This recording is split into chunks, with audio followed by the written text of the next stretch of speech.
شہر بغداد کے بازار میں ایک حلوائی صبح صبح اپنی دکان سجا رہا تھا کہ ایک فقیر آ نکلا تو دکاندار نے کہا کہ بابا جی آؤ بیٹھو۔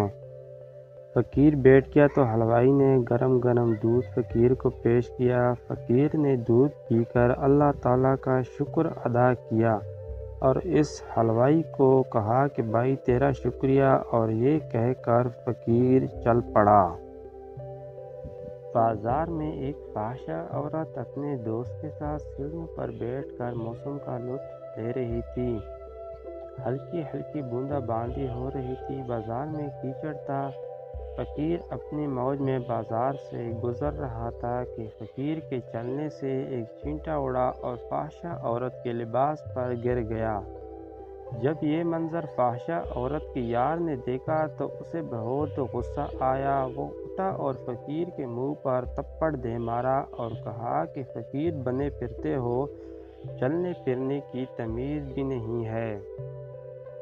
فقیر نے ہنس کر آسمان کی طرف دیکھا اور کہا مالک تو بھی بڑا بے نیاز ہے، کہیں سے دودھ پلواتا ہے اور کہیں سے تھپڑ مرواتا ہے۔ یہ کہہ کر فقیر آگے چل پڑا۔ فحشہ عورت چل رہی تھی تو اس کا پاؤں پھسلتا ہے اور زمین پر سر کے بل گر جاتی ہے۔ اس کو ایسی شدید چوٹ لگتی ہے کہ وہ فحشہ عورت موقع پر ہی فوت ہو جاتی ہے۔ شور مچ گیا کہ فقیر نے آسمان کی طرف منہ کر کے بد دعا دی تھی، جس کی وجہ سے یہ قیمتی جان چلی گئی۔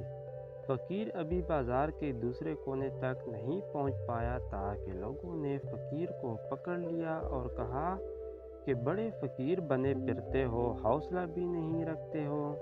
فقیر نے کہا کیا ہوا بھائی میاں؟ لوگوں نے کہا کہ تم نے بد دعا دی اور عورت کی جان چلی گئی۔ فقیر نے کہا کہ واللہ میں نے تو کوئی بد دعا نہیں دی۔ تو لوگوں نے ضد کی اور کہا کہ نہیں تیری بد دعا کا کیا درا ہے یہ سب؟ جب لوگوں نے ضد کی تو فقیر نے کہا کہ اصل بات پوچھتے ہو تو میں نے کوئی بد دعا نہیں کی، یہ یاروں کی لڑائی ہے۔ لوگوں نے کہا کہ وہ کیا؟